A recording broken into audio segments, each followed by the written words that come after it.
बिस्मिल्लाहिर्रहमानिर्रहीम। काश्तकार भाइयों, इस वक्त गंदम जो है वो फरवरी का महीना एंड हो रहा है और कहीं पे तीसरा पानी, कहीं पे चौथा पानी। मुल्क लंबाई में फैला हुआ है, कराची से लेके गिलगित बल्तिस्तान तक जगह जगह पे मौसम तब्दील है, फ़र्क है।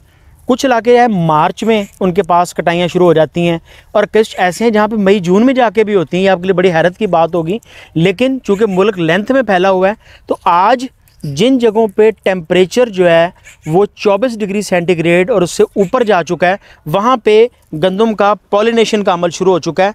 इसके अंदर बूर बनना शुरू हो गया है। इसका मतलब है कि बूर बनने का कि इसके अंदर पॉलिनेशन शुरू हो गई है।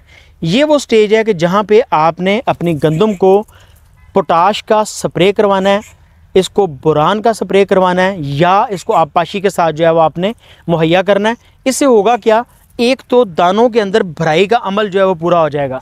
दूसरा, पोटाश जो है ये पॉलिनेशन के अमल के अंदर भी हेल्प करती है बोरान के साथ मिलके। और सबसे बड़ी बात यह है कि दाने को मोटा करती है।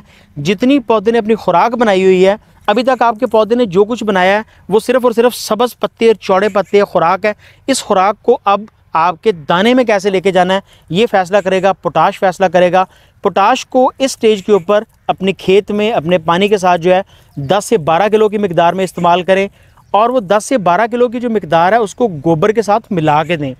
दूसरी चीज़, थोड़ी सी मिकदार फास्फोरस की दे दें, कोई अर्ज नहीं है, 2-4 किलो अगर दे देंगे, क्योंकि फास्फोरस सिर्फ जड़ों के लिए ज़रूरी नहीं है, फोटोसिंथेसिस और बीमारियों से बचाने के लिए भी ज़रूरी है। 13 इसके काम है जो इसके ज़ुम्मे होते हैं, 13 डिफरेंट इसके ज़ुम्मे काम होते हैं। थोड़ी सी मिकदार फास्फोरस की। और सबसे बड़ी बात यह है कि इस स्टेज के ऊपर ट्रेस एलिमेंट्स जो हैं वो सारे के सारे दे दें। उसमें जिंक है, बोरान है, कॉपर है, मैग्नीशियम है, मैगनीज़ है।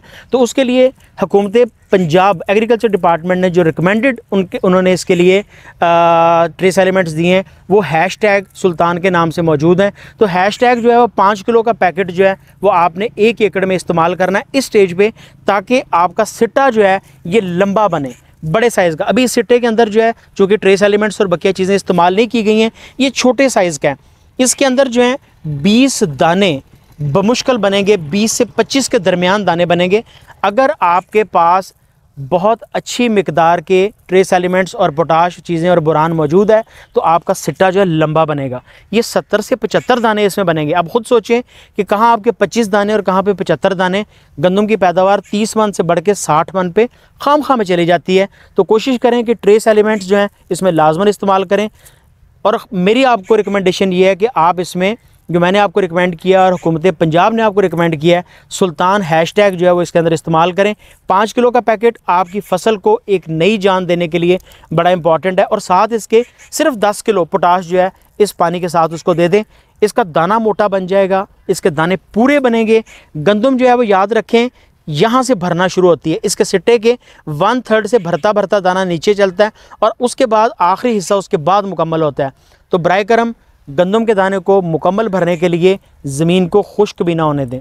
आगे गर्मी आनी है, आपकी ज़मीन अगर मुकम्मल खुश्क हो गई और किस स्टेज पे जबकि गोब की हालत चल रही है, यानी कि सिट्टा भरने की, ग्रेन फिलिंग की हालत चल रही है, तो अगर आपकी ज़मीन सूख गई तो खुराक की तरसील का निज़ाम बंद हो जाएगा। इस स्टेज के ऊपर हम ये भी रिकमेंड करते हैं कि आपने ख़ास तौर पे गंदम को देखते रहना, इसके ऊपर तेले का अटैक तो नहीं हो रहा, इसके ऊपर रस चूसने वाले कोई कीड़ा तो नहीं आ गया है, इसके ऊपर कोई बीमारी तो नहीं आ रही है। मुख्तलिफ़ इलाकों में चूँकि हालात मुख्तलिफ हैं तो बीमारी भी आ सकती है। तो अपने ज़री माहिर के मशवरे से बेहतरीन किस्म की कोई भी एंटी फंगल भी आप इसके ऊपर इस्तेमाल कर सकते हैं। और कीड़े से बचने के लिए मेरी आपको रिकमेंडेशन ये है कि एक तो गंदम के इर्द गिर्द जो है वो पीले फूल ज़रूर लगाया करें।